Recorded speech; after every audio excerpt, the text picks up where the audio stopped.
Masuk Bapak juga ya, walaupun Bapak usianya mungkin sudah lebih muda dari kalian ya, tapi Bapak juga selalu berusaha untuk merubah ke arah yang lebih baik. Pastinya seperti itu ya, sebab tidak ada orang yang berubah kemudian secara instan kemudian langsung berubah, tidak. Semua butuh proses juga. Yang terpenting bagi kalian, jika sudah melakukan sebuah kesalahan, maka jangan pernah berusaha untuk mengulangi. Paham deh? Ya, kalau kalian sudah merasakan pernah melakukan kesalahan, jangan pernah mau mengulangi. Berusaha semaksimal mungkin. Ya, itu nanti tandanya orangnya akan menjadi orang yang baik. Ya, tapi kalau kalian sudah merasa salah tapi ngeruyup dilakukan, ya wis. Ya, madesu. Ngerti madesu? Masa depan suram. Masa depan suram. Ya, batur-batur pada kerja nih PT sing lanang ning Honda ana sini segala macam teknologi sing komputer siraman ning umang gletak be. Iya. Walaupun drep juga halal, ya kan? Drep halal, beca halal. Tapi status sosialnya gimana di pada masyarakat? Ya, makanya ayo kita tata dari mulai sekarang, kita bekali hidup kita. Walaupun hanya dengan 2 hari, kita tanamkan dalam diri kita bahwa hidup kita ini baik. Ya, jangan pernah menyalahkan diri kita bahwa kita ini adalah salah. Paham deh? Jawa apes aja lo apesakan ning uripe dhewe. Ya. Sebab Allah itu menciptakan kamu itu sudah ada tujuannya. Ya, sudah dicipta oleh Allah bahwa kalian jadi manusia. Apa jadi fungsi manusia? Sebagai pemimpin di muka bumi. Manusia si mimpin kinang. Hebat manusia silang aja disangka dudu wong hebat sila ki hebat nang ya. Yang hebat-hebatnya makhluk itu manusia. Bisa gawe komputer, kucing bisa gawe komputer. Wah, nanti kucing bisa gawe komputer. Ya. Ya. Telepon HP si gawe siapa? Si gawe siapa? Pesawat bisa mabur si gawe siapa? Ya, mobil bisa melayu, bisa jalan si gawe siapa? Manusia nangok, ya. Dudu malaikat duduk.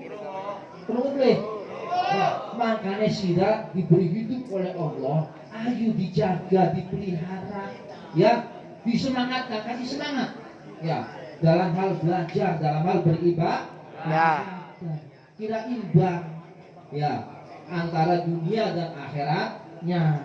Sebab kalau kita memikirkan dunianya saja, maka akhiratnya nanti khawatir tidak bukan tidak terima, artinya tidak sukses di akhirnya tuh di endingnya, ya. Artinya apa? Bahwa orang yang selalu memikirkan atau imbang dalam hal dunia dan akhiratnya, masa mudanya senang, masa akhirnya juga akan menjadi senang.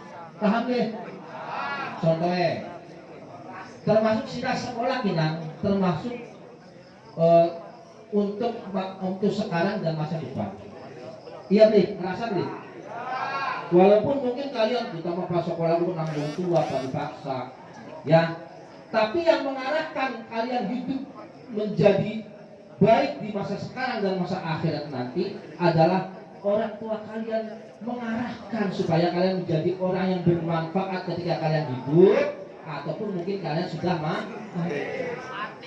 Ya, ini siraki urip, wong urip pasti bakal aja enak-enak baik nang noknya, kudu duwe sangu mati, dudu beras, dudu semah, dudu ini hanya amal ibadah kang sejak ning ono bapak gitu ya, punten ya Bapak Wandi, punten ya Bapak Kaji, kula ngomong kenen. Betulnya ya, jadi begitu. Sebetulnya hidup itu dibebankan pada diri kalian masing-masing. Senajan sira de wong tua, nalikane sira lara apa wong tua melu lara? Melu lara kuwi. kita ngapisi terus iya nanti kagak ngapisi mau dulu ya. Ya, tetap yang sakit mah kalian. Wong tua cuma mengusahakan dokter disuntik, tukang obat, ya. Cuma ngopi. Sing rasa nelara dan sing rasa enak. Sama. Dudu wong saja. Makanya kalian hayu semangatkan hidup kalian supaya menjadi orang yang baik dan sukses. Itu tujuan agama Islam itu seperti itu. Yarfa'illahu alladziina aamanu minkum walladziina utul ilma darajat. Allah sudah berjanji dalam Al-Qur'an itu bahwa yang akan diangkat derajatnya oleh Allah dudu wong baik musuh itu. Dudu wong sisu bisa itu. Ya. Tapi siapa? Yang pertama adalah orang yang iman dingin, amanah, ya. Dan juga yang kedua kemudian orang yang itu, ya. Paham deh? Nangkep ya. Nah, itu bekal hidupnya itu. Jadi pertama adalah harus iman dulu. Artinya harus dekat dengan Gusti. Wong dekat kudu banyak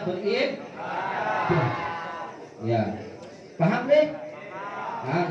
Nah, kemudian yang kedua adalah orang yang dijamin diangkat derajatnya oleh Allah adalah orang yang mempunyai ilmu pengetahuan. Terserah. Iya, ilmu nurun dari bawah ini. Cahaya, ilmu itu cahaya. Apa artinya cahaya? Cahaya itu apa? Sifatnya cahaya apa? Menerangi diri kalian sendiri, diri kita sendiri. Itu ilmu, tugasnya seperti itu. Paham deh? Menok ya. Tolong didengarkan. Semangat. Tepuk pramuka.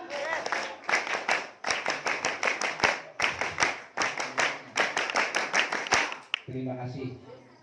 Melek ya. Ada terbaik. Nah, ya sama kita juga lelah. Pak Wali saya juga lelah. Panitia juga lelah. Bapak Haji juga lelah. Semua kalau bicara lelah no. Karena memang sifat dan kodratnya manusia. Ya. Apalagi dengan kegiatan aktivitas yang sangat padat. Ya. Tapi setidaknya saya ingin memberikan sesuatu yang baik menurut saya dan mudah-mudahan diterima oleh kalian. Ya. Nah,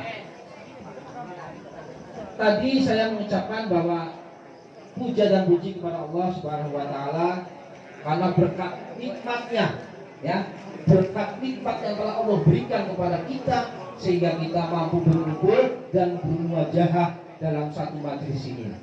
Ya enggak? Kalau Allah tidak memberikan nikmatnya pada kita, maka otomatis mungkin ada yang tidak bisa hadir karena sakit, ya. Nikmat matanya mungkin dicabut akhirnya belerap, ya. Orang bisa bilang bocah yang bagus, orang bisa bilang bocah lanang ganteng, rugi. Apa malu orang bisa bilang reang? Lihat banget ya kalau itu, laka-laka orang lagi pipi barang malu, ya. Itu, ya. Maka harus kita jaga dan harus kita syukuri apa yang telah Allah berikan kepada kita ini. Bentuk syukur yang baik apa jenengan adalah menjaga semua nikmat yang telah Allah berikan kepada kita. Aja redor, ya, itu salah satu bentuk syukur. Ya, dua mata dipelihara matanya kita bagus. Dua sumur dipelihara sumurnya punten. Iya, ya dulu makan suntiknya maksudnya mau mandi. Iya, buang anak kotorannya ya kudu dibersih kotorannya, ya kan? Cumur anak pileknya ya diobati, dipelihara. Itu namanya bentuk syukur. Alhamdulillah, mudah-mudahan kita juga sudah termasuk orang-orang atau hamba-hamba Allah yang sudah pandai bersyukur. Amin ya Allah ya Rabbal alamin. Sholawat serta salam mari kita limpah curahkan pada baginda Nabi besar Muhammad Sallallahu Alaihi Wasallam. Ya, kalau kita bicara tentang sholawat, saya mungkin pernah memberikan tausiah, ya, atau muaidah hasanah bahwa sosok Nabi Muhammad ini adalah seorang tokoh yang sangat hebat, karismatik. Kalian harus bersyukur mempunyai Nabi yang bernama julukan dengan Muhammad. Ya, sebab apa? Menurut sebuah cerita saya sudah pernah menyampaikan ini sebetulnya, karena saya masih ingat. Ketika Nabi Adam sebelum diciptakan oleh Allah, mau kenapa nih? Ya, apa Jeh? Sebelum Nabi Adam diciptakan oleh Allah, sebelum Allah menciptakan langit dan bumi, sebelum Allah menciptakan lautan, sebelum Allah menciptakan gunung, nurnya Muhammad ini sudah diciptakan, Nano. Ya, paham ya? Muhammad itu sudah diciptakan oleh Allah, walaupun masih berbentuk cahaya. Kemudian ketika Allah menciptakan langit dan bumi seisinya termasuk Nabi Muhammad, itu diambil dari cahayanya Nabi Muhammad sebagainya. Makanya kalian dalam diri kalian sebetulnya ada cahaya Muhammad, artinya ada cahaya kebaikan. Kalau kalian tidak tahu, maka akan teledor, tidak merasa bahwa kita ini adalah orang-orang yang termasuk hamba umatnya Nabi Muhammad. Jare wong Jawa bangsane Muhammad. Paham deh? Kalian ini adalah umatnya Nabi Muhammad, ya.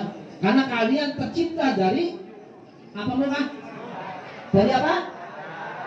Dari apa, Mang B? Dari cahayanya Nabi Muhammad. Ya, orang sembarangan kalian itu diciptakan masalah bagus besak itu sudah hanya bentuk saja. Ya, jangan bicara bentuk loh ya, bukan. Ya, Nanok, awas jangan terjebak bentuk. Bagus ya pun rupa, besak ya rupa. Ya, paham deh? Paham. Yang penting aja besak tingkah lakunya. Ya. Nah, konon saking hebatnya Nabi Muhammad ini, saya punya cerita. Boleh nggak saya cerita? Boleh. Sama kenal. Boleh ya? Iya.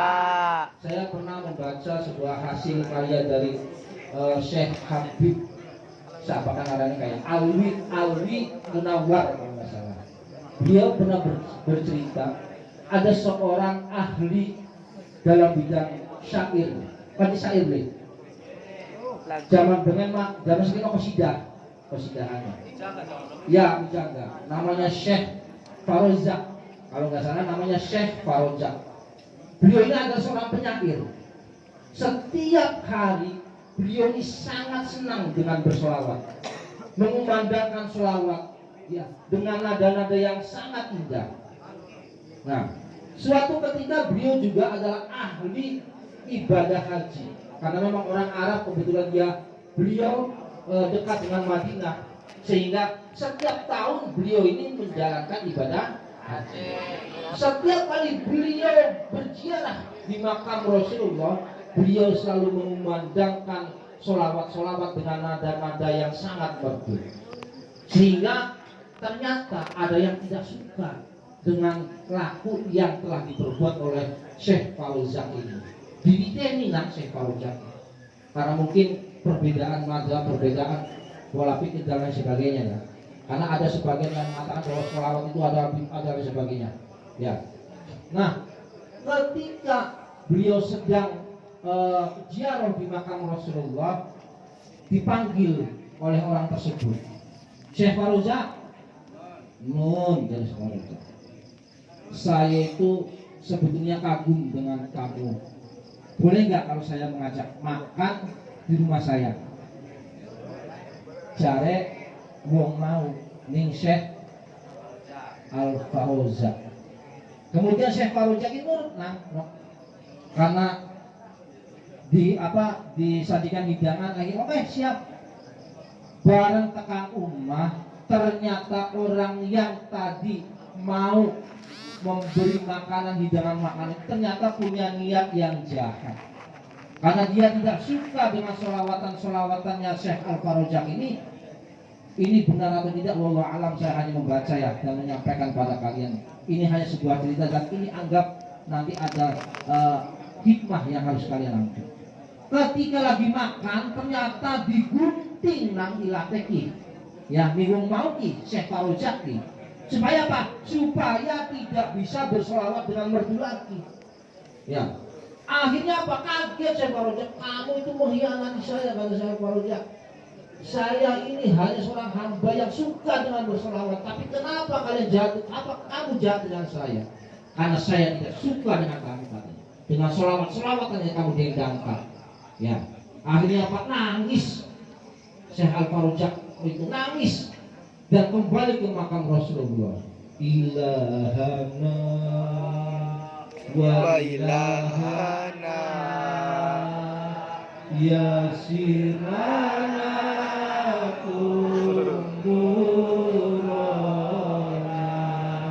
terusna ilahana wa ilahana min dinina wa dunya.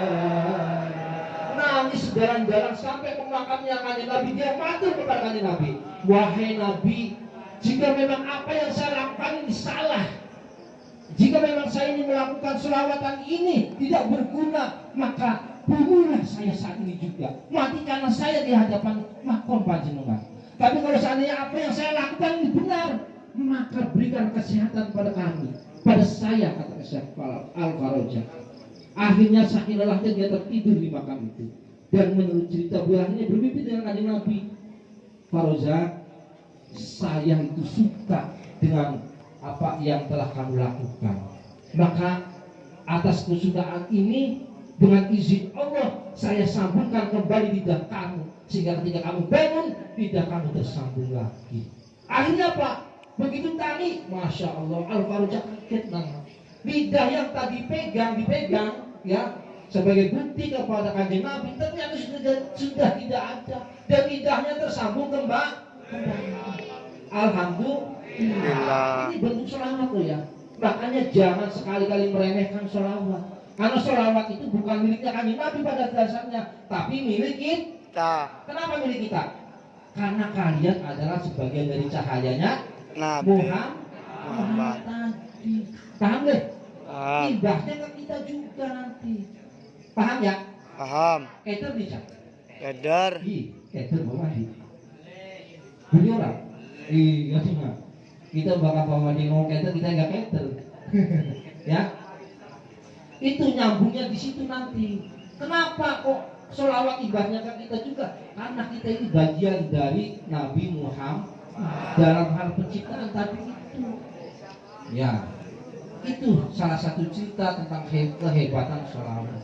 Ada lagi, ya, yang pernah terjadi di Jawa. Ada seorang nelayan, ngerti nelayan?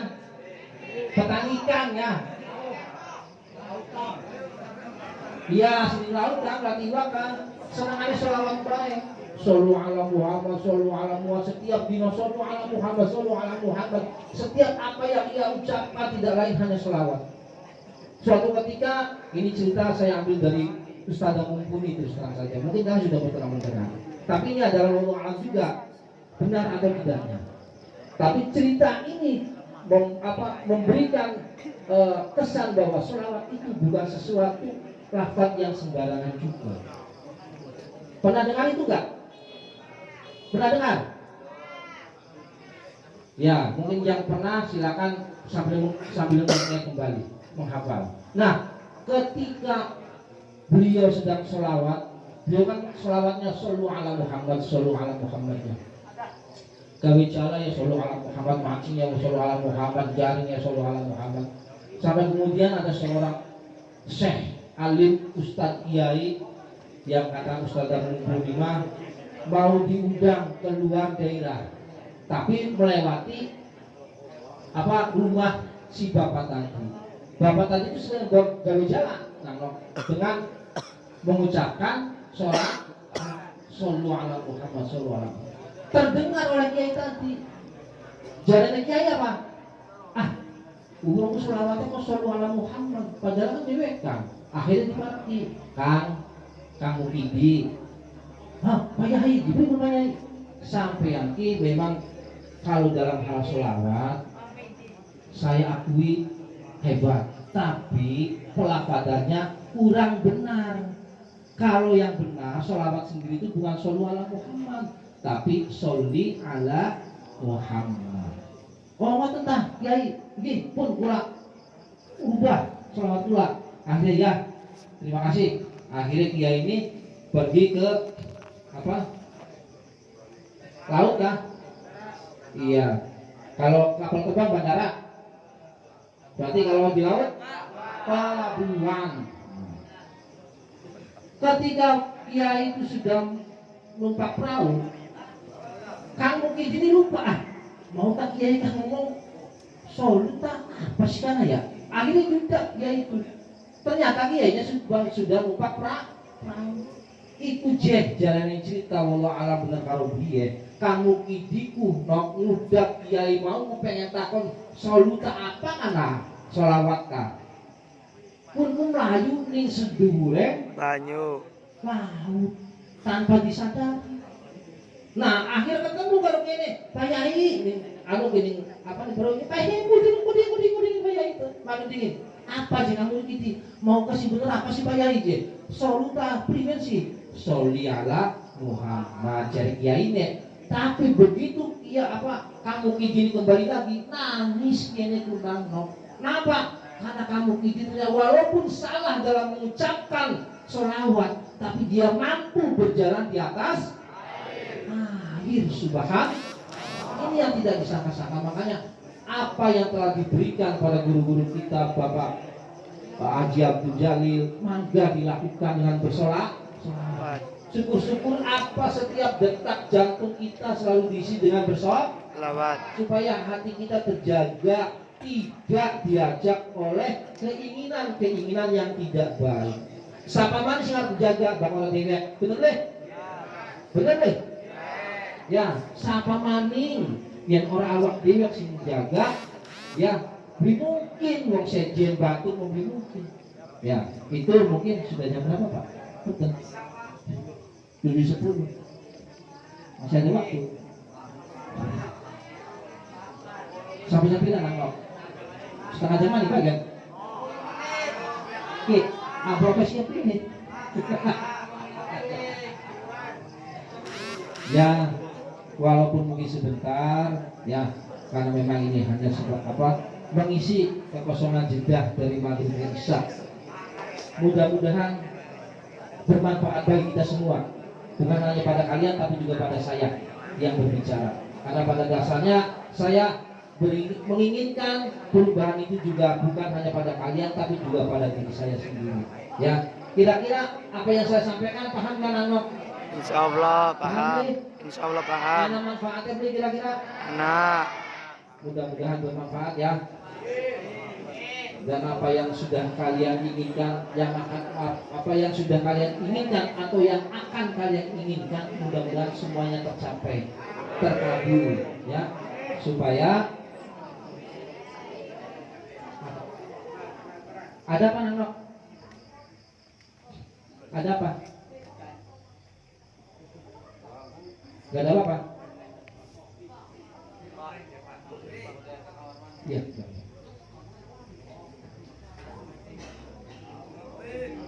Ya mudah-mudahan bermanfaat. Barangkali nanti ada tambahan dari beliau Bapak Haji Abdul Jalil atau Bapak Suwandi, kami persilahkan. Kami cukupkan sampai di sini. Semoga kita juga diampuni segala kesalahan dan dosanya oleh Allah Subhanahu wa taala. Amin ya Allah ya rabbal alamin.